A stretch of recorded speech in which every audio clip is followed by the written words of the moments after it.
Welcome back, everybody, to College Recruiting with Jill Hicks. And today's topic is going to be similar to what I just did on Facebook Live the other day, with maybe some additions to what I share. So 2025s, this is a topic for you. What can you be doing if you are still looking for a team? So I know it's not easy to start your senior year not knowing where you're going to go or how it's all going to work out. But believe it or not, we are seeing this happen more and more in the sport of gymnastics. There are some schools that are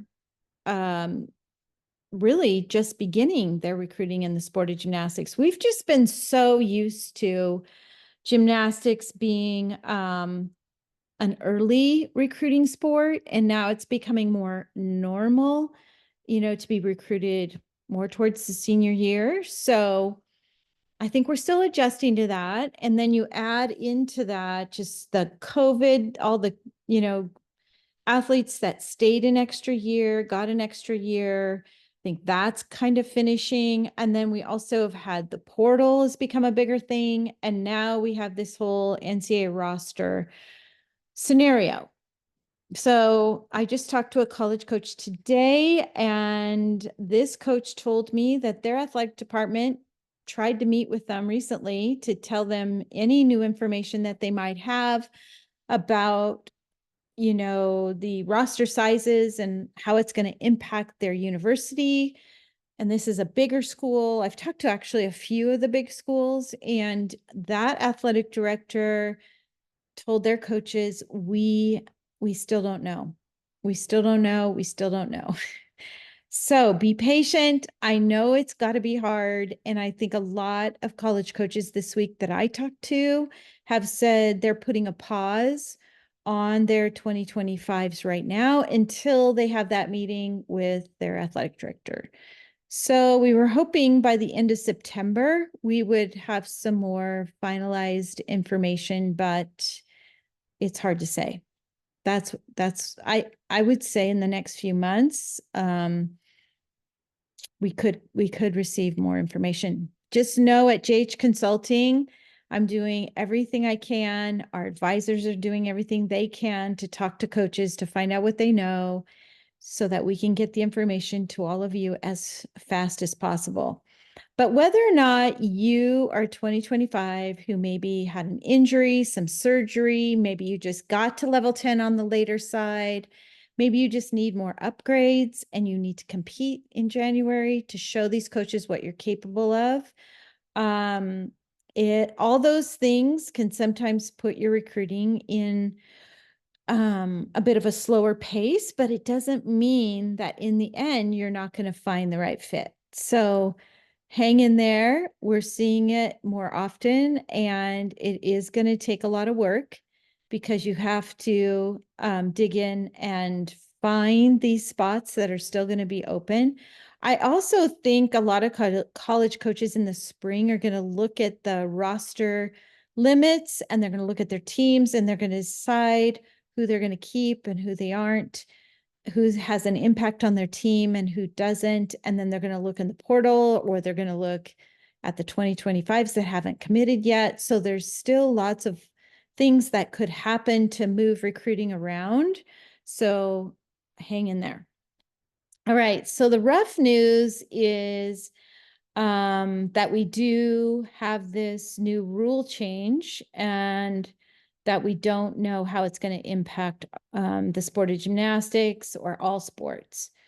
Making cuts to teams may have to happen. So we know that if you are really strong on one or two events, but especially bars and vault, college coaches are still looking for those events. In fact, I talked to a college coach today of a prominent program, and she said, do you have any bar workers? So, you know what? Bars and vault. It just seems like it's always the two events that I hear of more that, um, issues that they just fall short with finding enough girls on those events. So if that's you, that's and you're going to have some really strong routines coming this year, you could be very marketable. The good news is, like I said, coaches are going to be looking to add specific events or recruits to their puzzle for next fall for you 2025s. Okay. So some of those bigger programs could have partial scholarships, NIL money for athletes or gymnasts who are maybe still searching, because in the past it was 12 full scholarships, and then the rest were all walk-ons. Well, now those bigger schools will receive more funds potentially, so they will go beyond the 12, and they will weed out maybe, unfortunately, some gymnasts who aren't contributing and look to add some really strong 2025s. So what are some of the things that you should be doing? One, be sure you attend the right fall clinics. So sometimes it's hard to know, but if you have a connection or a college coach has said, we're interested in you, we just aren't going to commit to anything, find out how interested are you in me. So we want to make your fall camps or clinics really profitable for you. That's what we do at JH Consulting. That's what I would recommend.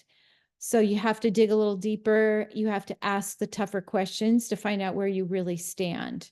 If you're still just getting out there because you're just getting started in all this, then they're not going to be able to answer those questions, and you need to just do a good job of picking.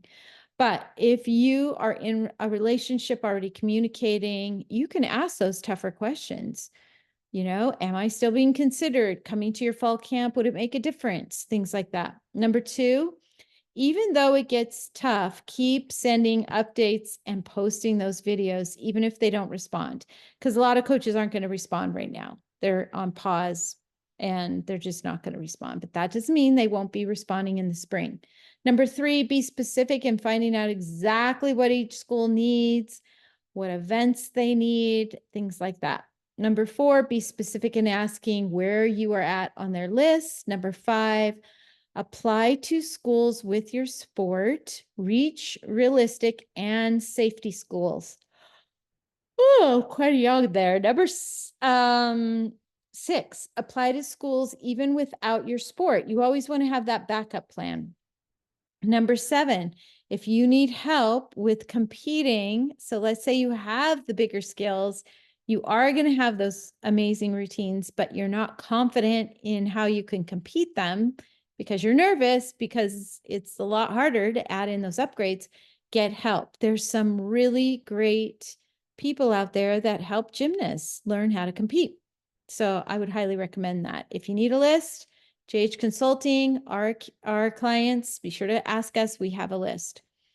Number 8, find out from your advisor, if you're a JH client, which schools are still recruiting or have roster spots. So we do have a list, and it's probably not perfect, but we do have a list. So if you need that, find out from your advisor. Number 9, if there's a new head coach or a newish head coach, oftentimes they're looking still for scholarship athletes. Sometimes they're stuck and they aren't because those things have already been committed, but other times you see them just now getting started because they're new head coach and their AD is saying, okay, you have the green light to go recruit. Number 10, biggest part, don't give up. Keep learning those new upgrades, add them into your routines, post, and stay positive. So the whole staying positive thing, I know just sounds like, oh, blah, blah, blah.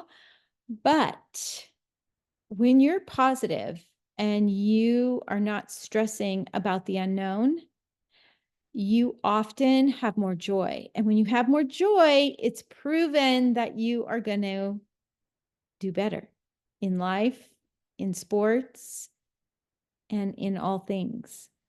It's really hard to have joy when you don't know the outcome. It's way easier to have joy when you know where you're going, for example, and what you're recruiting where it's going to end, what team you're going to be on. It just helps you relax and have joy. But it is a life skill to learn how to have joy, even when it's hard. You don't know how this is all going to work out or if it's going to work out, but make that part of your goal.